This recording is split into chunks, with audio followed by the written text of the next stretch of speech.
Dear diary, तुम्हें पता है बचपन में मुझे पेंटिंग करने का बहुत शौक था और जब भी घर में कोई मेहमान आता तो मैं अपनी ड्राइंग बुक निकाल कर उन्हें दिखाने लगती, इस एक्साइटमेंट में कि उनसे मुझे कुछ अच्छे कमेंट्स मिलेंगे, मुझे खुशी होगी। लेकिन मिलता था तो सिर्फ कंपैरिजन। कहते थे ये तो बहुत अच्छा है, लेकिन थोड़ी और मेहनत करोगी तो तुम तुम्हारी मम्मी जैसी पेंटिंग कर पाओगी। I mean, no jealousy from my mother, she's exceptional. But, I mean, किसी छोटे बच्चे को एक बड़े मैच्योर इंसान की कला के लेवल से क्यों ही कंपेयर करना? तारीफ और मोटिवेट करने के और भी शब्द और भी तरीके हो सकते हैं ना diary? This comparison stops that young heart to feel satisfied and feel happy about their effort. And I think they learn to seek external validation even more. Instead of being joyful about something they have loved doing for the love of just doing.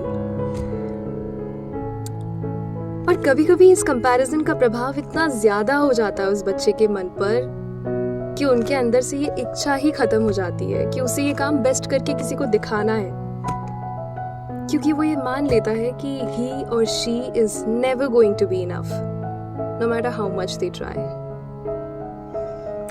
पता है क्या diary, हम लोग भूल जाते हैं कि हमारे अंदर का बच्चा हमेशा बच्चा ही रहता है, चाहे हम कितने ही बड़े क्यों ना हो जाएं। और बड़े होने के बाद हम किसी के भी बोलने से पहले ही खुद को पूरी दुनिया से इतना कंपेयर कर लेते हैं कि अपनी किसी पसंद की चीज की शुरुआत ही नहीं कर पाते हैं। बचपन की मेमोरीज, वैल्यूज, लेसन्स का बहुत गहरा असर होता है हमारे मन पर, और जब तक ये सारी चीजें समझ आती हैं तब तक हमें लगता है कि बहुत सारा समय निकल चुका है।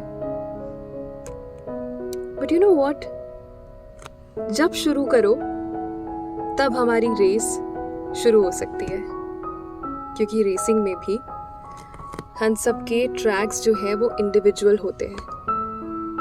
तो मैंने तो दोबारा पेंटिंग करना शुरू कर दिया है। आई होप बाकी लोग भी कुछ ऐसा ही कर रहे हो।